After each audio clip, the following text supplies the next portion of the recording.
నర్సంపేట మండలం గురిజాల గ్రామంలో ప్రభుత్వం రాష్ట్ర ప్రభుత్వం ప్రతిష్టాత్మకంగా వారం రోజుల పాటు చేపట్టిన విత్తన మేళ కార్యక్రమాన్ని నేడు ఎమ్మెల్యే దొంతి మాధవరెడ్డి కలెక్టర్ సత్యశారదతో కలిసి ప్రారంభించారు. అనంతరం రాష్ట్ర వ్యవసాయ మంత్రి తుమ్మల నాగేశ్వరరావు, నీటిపారుదల శాఖ మంత్రి ఉత్తమ్ కుమార్ రెడ్డి వీడియో కాన్ఫరెన్స్ లో పాల్గొన్నారు.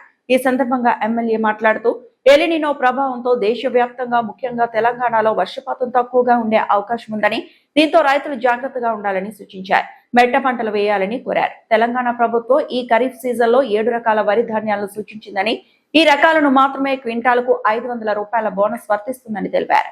మరి ఏదైతే మెట్ట పంటలకి ఎక్కువ అవకాశం తీసుకోమని చెప్పి వర్షాధారంతో వచ్చే ఏదైతే పంటలు తక్కువైతున్నాయి, వర్షాధారం తక్కువైతుంది కాబట్టి ఆ యొక్క నీళ్ళని పొదుపుగా వాడుకునే కొరకు ఆ యొక్క పంటల్ని మెట్ట పంటల్ని వేసుకోమని చెప్పే ప్రయత్నం చేస్తూ ఉన్నామని చెప్పి ఈ సందర్భంగా తెలియజేస్తూ ఉన్నాను. అంతేకాకుండా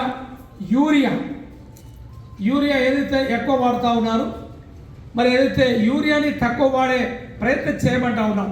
వరికి కానీ, మొక్కజొన్న కానీ, పత్తికి కానీ, మిర్చికి కానీ, మిగిలిన అన్ని పంటలకు కూడా ఏదైతే తక్కువలో తక్కువ 4 బస్తాలు, ఎక్కువలో ఎక్కువ 12 బస్తాలు ఏదైతే యూరియా వాడుతూ ఉన్నారు, ఆ యొక్క యూరియాను కూడా తగ్గించమని చెప్పి కోరుతా ఉన్నాం.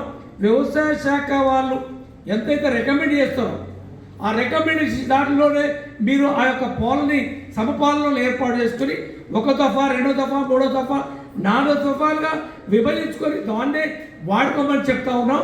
అది కూడా తగ్గించే ప్రయత్నం చేస్తూ ఉన్నామని చెప్పి ఈ సందర్భంగా మీకు తెలియజేస్తూ ఉన్నాం. ఏది ఏమైనా ఇంకా ఎక్కువ ప్రచారం చేయాలి మనం, ఎందుకంటే ఎలినో ప్రభావం ఇప్పుడు కనబడతా ఉంది.